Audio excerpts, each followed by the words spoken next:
Здравейте отново на нашия национален празник. След всичко лошо, което вече се случи, реших малко да посвиря на китара и да предам следващия урок, трети поред, защото обещах цяла тема за музикалните интервали да ви разкажа, обясня. За някои хора тя е проста, за други излишна дори. Според мен е много важна. Тя е основополагаща изобщо за теорията на музиката по-нататък, която трябва да се усвои, ако искаме да бъдем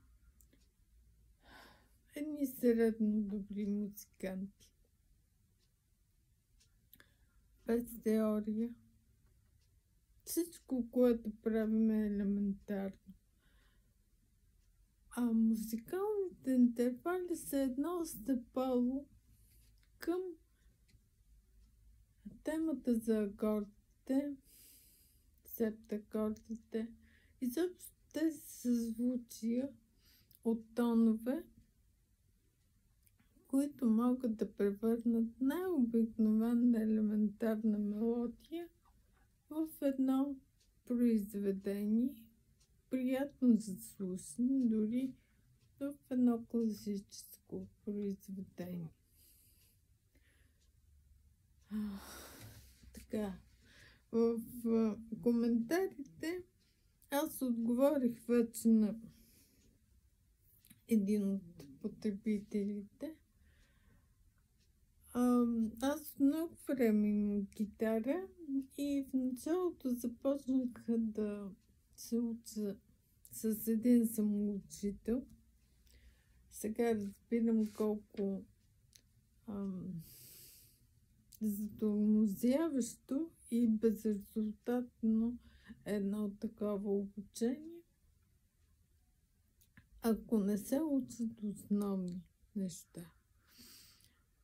И така с този самоучител, първата песен, която разучих по ноти, беше един ретро-хит на Елвис Пресли, Love Me Tender.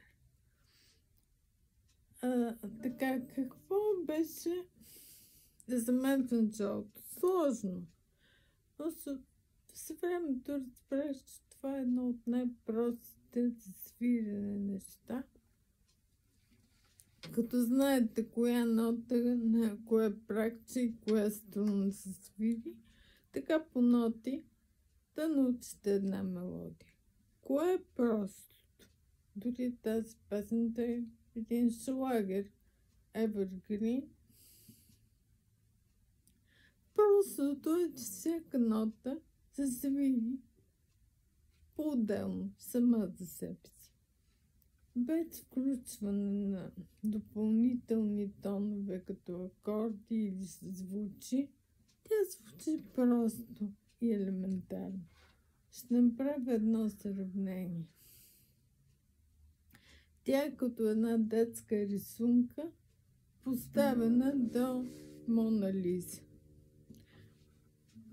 И ако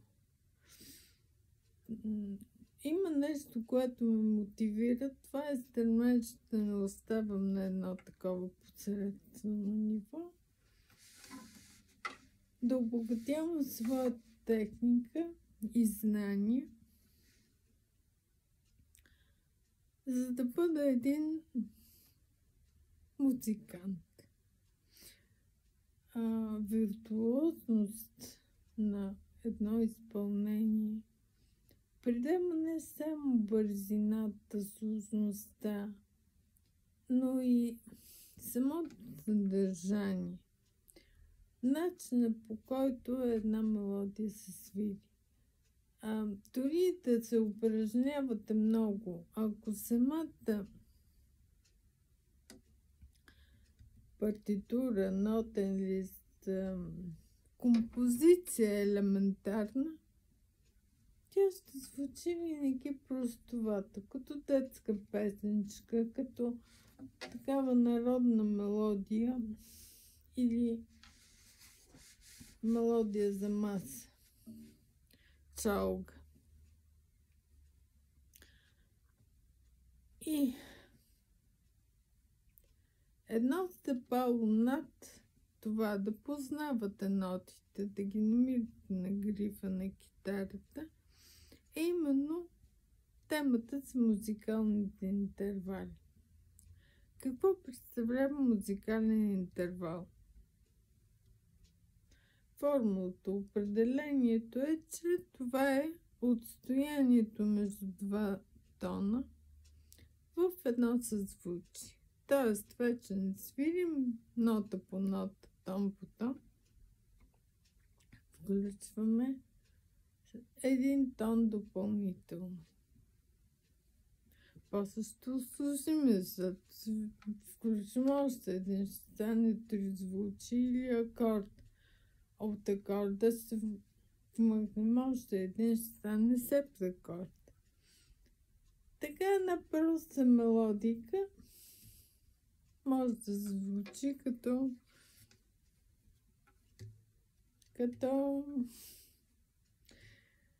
в концертна зала.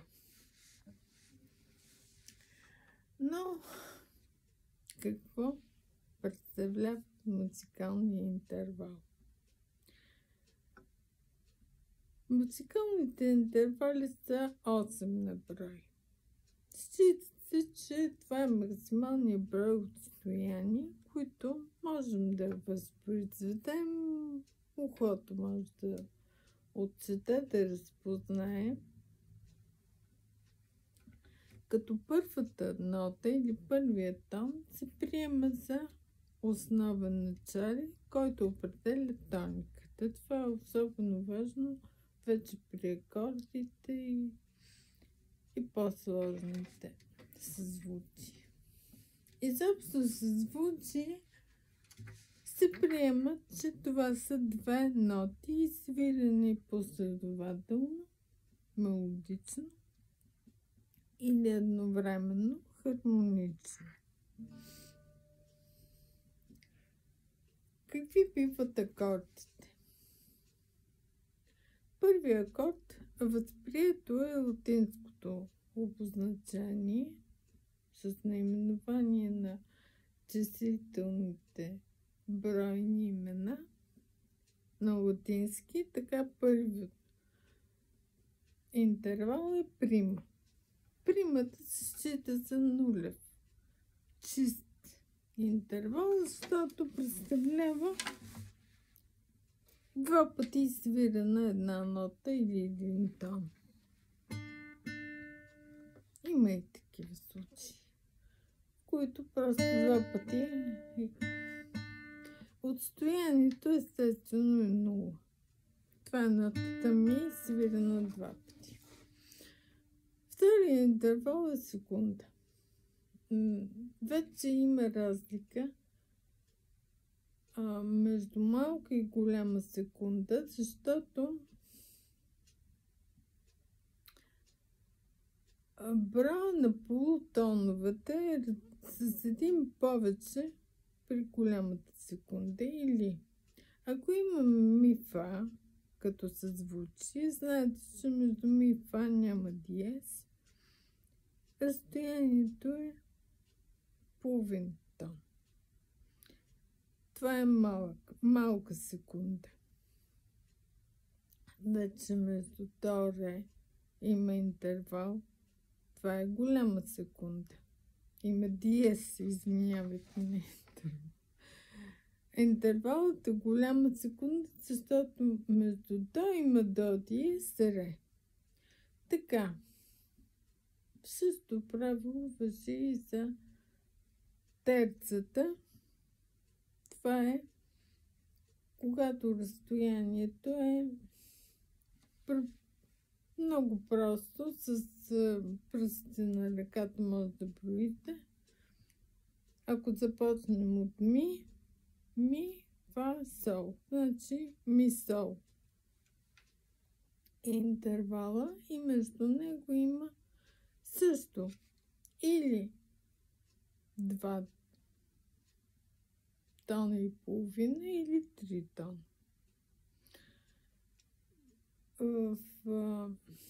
Най-често акордите се правят с терци.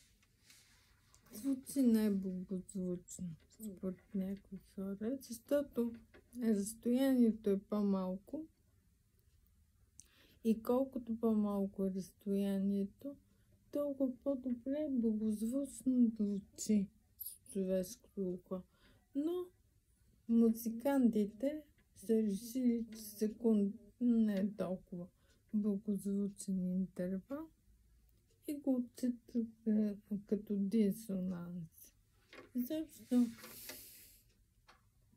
Интервалите могат да бъдат консонансни и дисонансни. Консонансните звучат приятно, но колкото по-голямо отстоянието между 2 тона, толкова по-тревожно и напрягащо звучи един музикален интервал и това има едно логично обяснение. Ще ви дам пример с един шум. Да речем водопад или морските вълни. Когато морето е спокойно, шума е приятен, успокояващ. Когато има бури и вълните се разбиват в скалите, бясно, яростно, представете си една вълна, която се разплиска от голямо разстояние върху скалата. Тя вече издава един тревожен, страховит звук, който не е много успокояващ. Затова същото е при музикалните интервали. Колкото по-голямо отстоянието между 2 тона, толкова по-силно е напрежението, макар че те могат да звучат и благозвучно. Като едно хеви метал, рок изпълнение, някои хора го харесват. Така стигнахме до кварт. Това е четвъртата нота. Ако приемем първа за ми, фа, сол, ла. Между ми и ла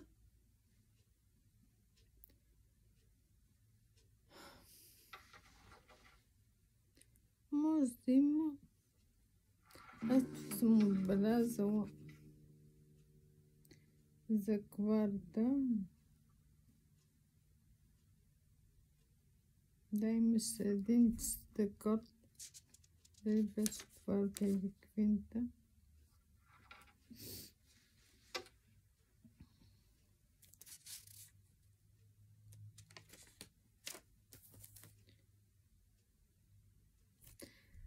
Аз също в началото драсках, грешах, връщах се, броях. Не е много лесно и не се притеснявайте, ако в началото малко грешите броя на тоновете и полутоновете. Ако искате графично, така си ги отбелязвайте. Да видим на китарата. Една кварта от ми. Свободна струна. Трябва да получим ми, фа, сол, ла. Ми, фа, сол, ла, да. От ми до ла. Ми, фа, сол, ла. Значи имаме 1, 2, 3,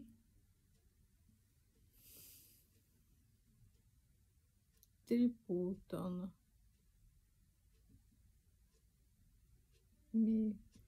Ми, фа, 1, 2, 3 и половина. Ми, фа.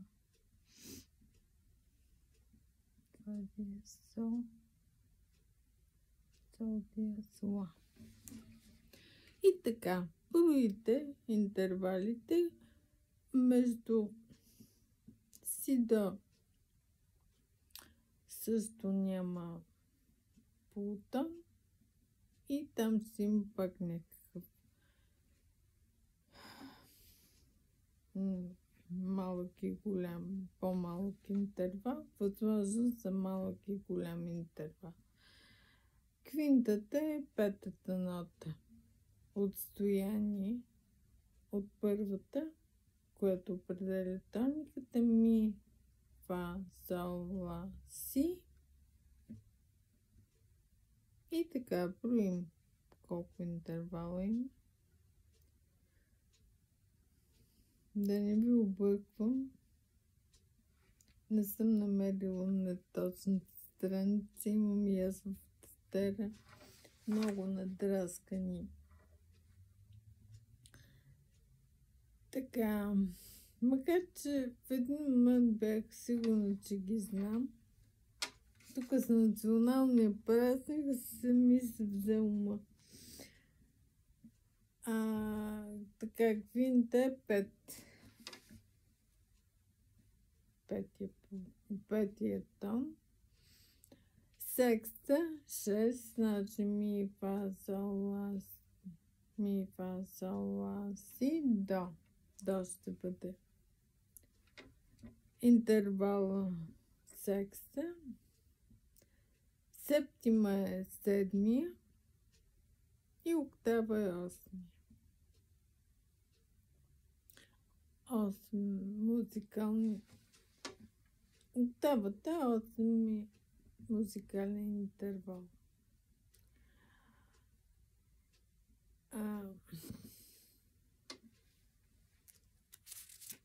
Много лошо така.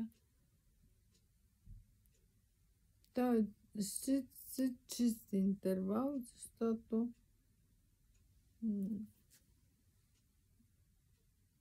септимата е 5 полутона, 5 тона и малката септима, 5,5 голямата септима, докато октавата е чист интервал, чисти 6 тона.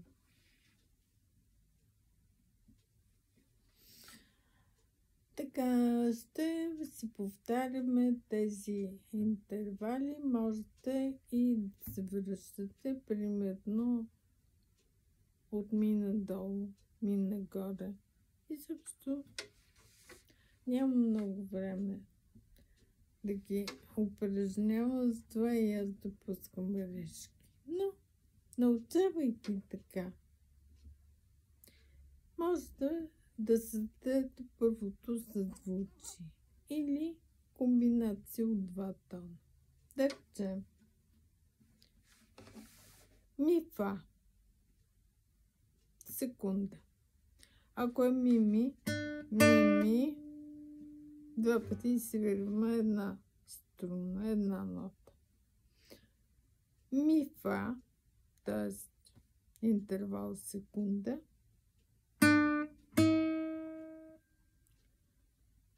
Следващия интервал терца. Казахме, има голяма, малка терца. Ще бъде ми, фа, сол, ми, сол.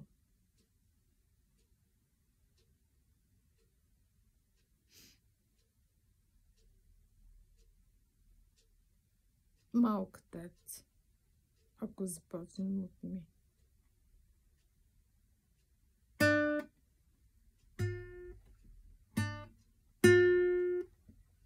Следващия интервал кварт, 4 тона. Ми, ла. Ла също е през един тон. Значи имаме пак малка квинта, защото между ми и фа има диез. Няма диез. Има един полутон по-малко.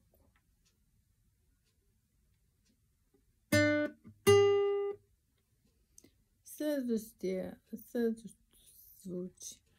Забелязвате, че не мога да извиря хармонично, мога само мелодично тези интервали, защото няма как да притискам и да имам свободна струна, ако започвам от ми на първа струна.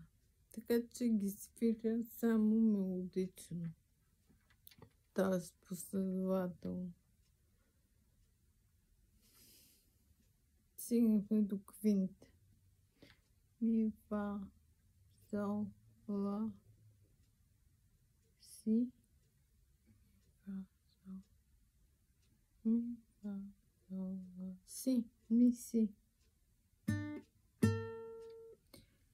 Секста, ми, до. Ще бъде на седмо кръгче.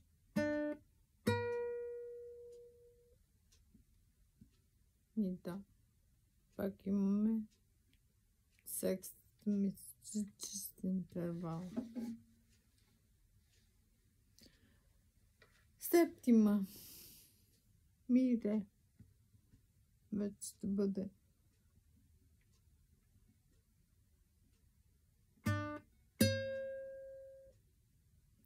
и октавата е ми, ми. Като втория тон е в следващата по-горна тоналност. Така, това са интервалите.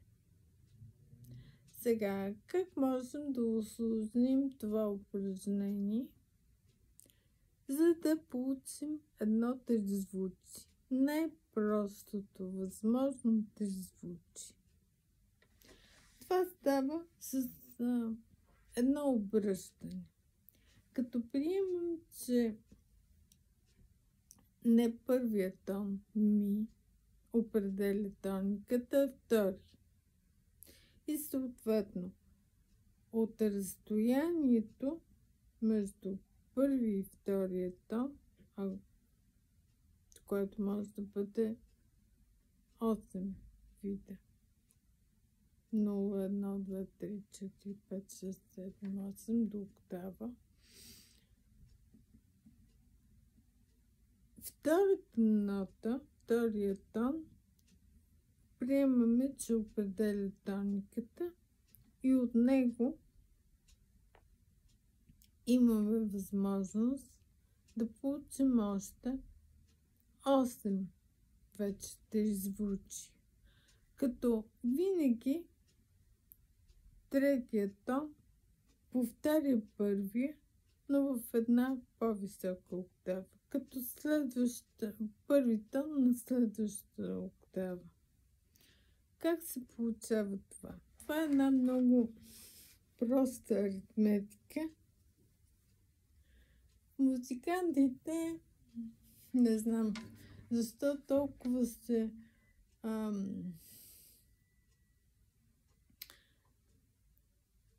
изчисляват, изобщо притесняват, че може някъде да загрешат. Много проста аритметика.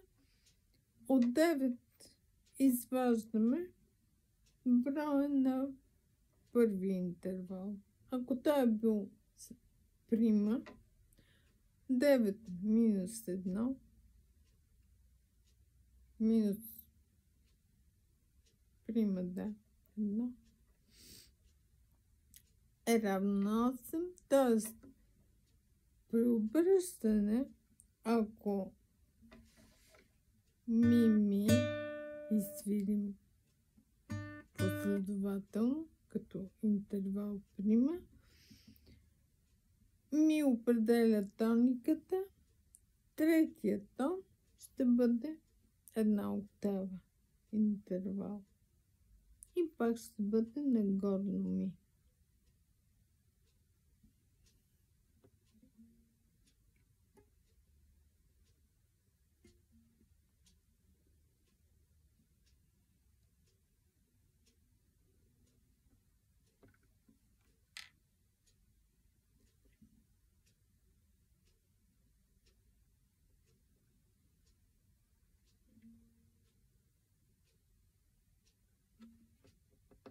ще звучи така. Това-три звуци. Не е много лошо. Страхотно. Така, ако интервалът в началото е бил секунда, 9 минус 2 е равно на 7. Ако приемем втория тон фа, ми, фа, за начало като тоника на следващия интервал, втория интервал при обръщане ще бъде септима. Да, септима, т.е. през 7 тона. Ми, фа, сол, ла, си, до, ре, ми. Пак ми. Аритметиката е проста. От ми до ми, но в следващото тонално си как ще звучи акорд? Ми.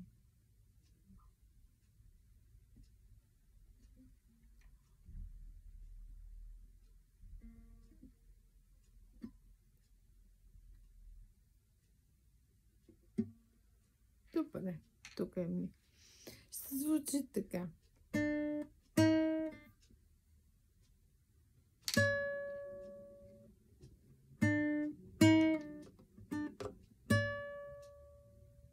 Малко се разтегляме в грипа, но няма как. Вижте колко тревожно звучи септимата. Има някакво напрежение. Прави се. Музиканско ухо. Така. При обръщане, ако е била терца, казахме, че ако тониката е ми, терцата ще бъде малка. И следващия ми, фа, сол звучи така. Ми, сол, ми. Закачих струна. Ми, сол, ми. Сега няма да поговоря.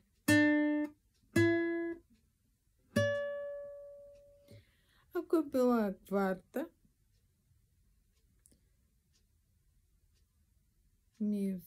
ми, фа, сол, ла, опла.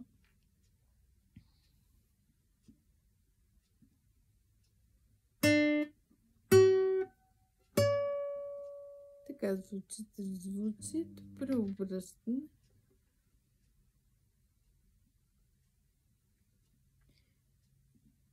Квинта.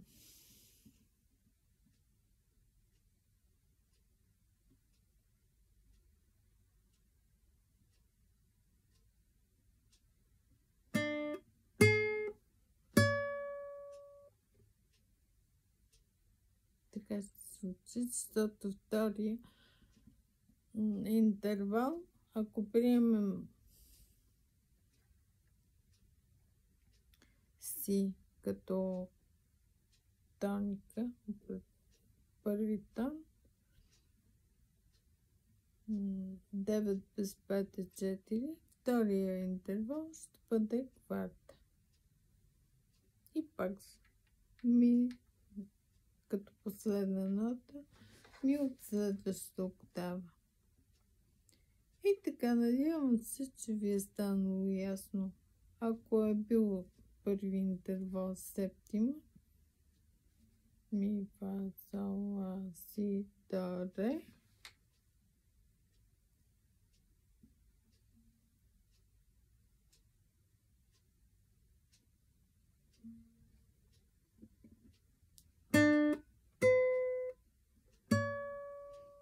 Така.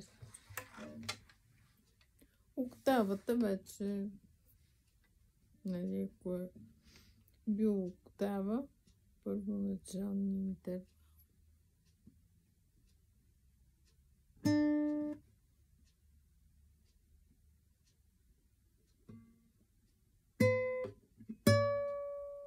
Така.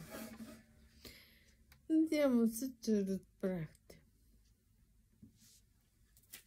Това е за обръщането. Мисля, че днес стига. Празники. След като отработим, отсвирим, оттренираме тези, това не е просто 3 звучи, вече ще усложняваме теорията. Популярни в интернет са акордите, но тези акорди като схеми се правят от музиканти. Тези, които звучат най-благозвучно, дори се запомнят, има няколко основни акорда, но идеята на урока не е да заучим една песен с 2-3 акорда, а как се създава тази схема. Какви са основните, най-важни правила, които виждат, че нещата не са случайни, не са хаотични, не са математика, но все пак има някаква закономерност, за да се постигне това най-благозвучно за ухото звучене. Сега, защо има консонансни и дисонансни? Защо има хармонични и дисхармонични съзвучия? По тази логика, че ако няма хубаво, не може да има лошо, и обратно. Ако няма лошо, не може да има хубаво. Трябва да има едно такова редуване на благозвучно звучащи съзвучия с такива, които напрягат. За да може след това ние подсъзнателно, чувайки отново едно приятно благозвучно